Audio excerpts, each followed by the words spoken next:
This video is only for education purpose. आज की इस वीडियो में हम बात करने वाले हैं बैंकिंग के कुछ ऐसे टर्म्स जो आप लोगों को पता होने चाहिए। तो अगर आप लोग भी भारत में रहते हो और आपकी उम्र 18 साल से अधिक है तो आप लोगों ने भी अपना बैंक खाता ज़रूर ओपन किया होगा।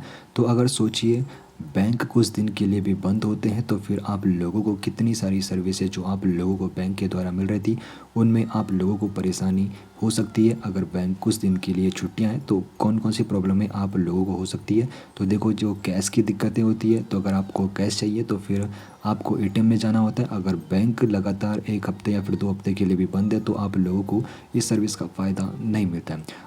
अब देखो, डिजिटल युग में सभी को यूपीआई का इस्तेमाल करना आ चुका है और जो एप्लीकेशन है यूपीआई एप्लीकेशन, तो उससे पैसे ट्रांसफ़र करना काफ़ी ज़्यादा सिंपल है।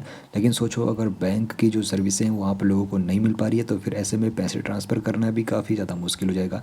और क्रेडिट कार्ड और डेबिट कार्ड, जो प्लास्टिक वाले जो कार्ड आप लोगों के पास होंगे, तो उनका इस्तेमाल भी आप लोग करते होंगे। लेकिन जब सर्विस ही नहीं मिल रही है तो जो ये आप लोगों के पास प्लास्टिक के जो ये कार्ड है तो इनका इस्तेमाल भी आप लोग नहीं कर पाओगे। तो इसी प्रकार आप लोग देख सकते हो कि बैंकिंग जो सेक्टर है तो पूरी तरीके से हमारी ज़िंदगी में उतर चुका है, जहाँ पर काफ़ी ज़्यादा सुविधाएं हमको यहाँ पर ये देता है। तो आज हम सबसे पहले यहाँ पर समझेंगे आखिर बैंक है क्या।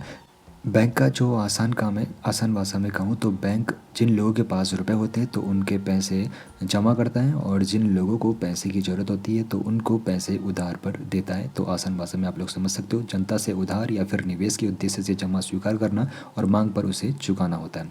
अब यहाँ पर बैंकिंग की दुनिया में बात करूँ तो एसबीआई, जो कि सरकारी यहाँ पर बैंक है, इसके बारे में आप लोगों ने सुना होगा। तो यहाँ पर पब्लिक सेक्टर वाले बैंक हो गए, प्राइवेट सेक्टर में एचडीएफसी के बारे में आप लोगों ने सुना होगा। अब आप लोगों ने स्मॉल फाइनेंस बैंक के बारे में भी सुना होगा, तो जो छोटे बिजनेसमैन रहते हैं उनकी मदद करते हैं। और पेमेंट बैंक जैसे कि यूपीआई जो सर्विस लेते हो आप लोग, उनका आप लोगों ने नाम जरूर सुना होगा। तो यहाँ पर बैंकिंग की दुनिया में जो नंबर है 5 लाख का, तो इसके बारे में आप लोगों को ज़रूर पता होना चाहिए। क्योंकि कोई सा भी बैंक हो तो यहाँ पर आरबीआई की जो बीमा कंपनी है डीआईसी, जिसे के तहत आप लोगों का जो यहाँ पर पैसा होता है 5 लाख रुपये तक का सुरक्षित रहता है। यानी कि अगर आप लोगों का बैंक डिफ़ॉल्ट भी कर जाता है, दिवालिया भी हो जाता है, तो भी 5 लाख रुपये तक की जो रकम है वो आप लोगों की पूरी तरीके से सुरक्षित रहती है। अब आप लोगों को बैंक खाते की कुछ ऐसी जानकारी भी बताने वाला हूँ जो आप लोगों को ज़रूर जाननी चाहिए। तो देखो, जब आप लोग खाता ओपन करते होंगे, या तो आप लोग सेविंग खाता ओपन करते हो या फिर आप लोग अगर बिजनेस चला रहे हो तो करंट अकाउंट ओपन करते हो। तो जो आप लोगों का सेविंग अकाउंट होता है तो व्यक्तिगत रूप के लिए आप लोग उसका इस्तेमाल करते हो, यहाँ पर आप लोग लेन देन करते हो और साथ ही साथ आप लोगों को यहाँ पर आपके पैसे पर जो आपका जमा होता है उस पर इंटरेस्ट मिलता है। लेकिन जो करंट अकाउंट आपका होता है वो बिजनेस के लिए इस्तेमाल करते हो, लेकिन वहाँ पर इंटरेस्ट रेट नहीं देखने को मिलता है। बाकी कुछ ऐसे टर्म्स होते हैं जिनका आप लोगों को पता होना चाहिए। तो केवाईसी, तो पहचान सत्यापित करने की एक प्रक्रिया होती है। नॉमिनी क्या होता है, तो वो व्यक्ति जिसे धनराशि विरासत में मिलती है वो नॉमिनी होता है। और डेबिट, जब खाते से पैसा बाहर जाता है तो वो डेबिट हुआ। और क्रेडिट क्या हुआ, तो जब खाते में पैसा आता है तो वो क्रेडिट होता है। और न्यूनतम शेष राशि हर बैंकों की अलग अलग होती है, जहाँ पर आप लोगों को न्यूनतम शेष राशि मेंटेन करनी होती है ताकि आप लोगों को चार्ज न लगे।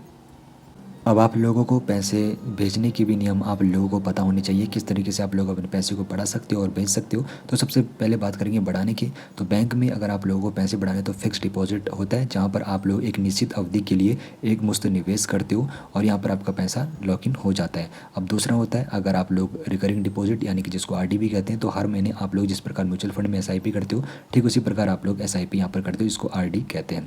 अब यहाँ पर बैंक जो बातें आप लोगों को नहीं बताता है, तो देखो, बैंक में जो आप लोगों का पैसा होता है तो बैंक में जो इंटरेस्ट रेट बताया जाता है तो वो एडवर्टाइज जो किया जाता है लेकिन वही नहीं मिलता है। लेकिन आपको बताना चाहता हूँ, आरबीआई के जो नियम है, तो बैंक हर 3 महीने में जो ब्याज है उसका आकलन करते हैं, उसके अनुसार फिर कंपाउंड इंटरेस्ट का भी आप लोगों को यहाँ पर फ़ायदा देखने को मिलता है। तो जो यहाँ पर आप लोगों का 8.5% का इंटरेस्ट रेट होता है वो 9% भी हो सकता है। अब यहाँ पर जो पैसे भेजने के नियम है, तो आप लोग नेफ्ट का इस्तेमाल कर सकते हो। नेफ्ट में 30 मिनट के बैच में आप लोग पैसे भेज सकते हो। और अगर आप लोग थोड़ा बड़ा लेन देन कर रहे हो तो आरटीजीएस का आप लोग इस्तेमाल कर सकते हो, जिसमें 2 लाख से अधिक की राशि भेजी जाती है।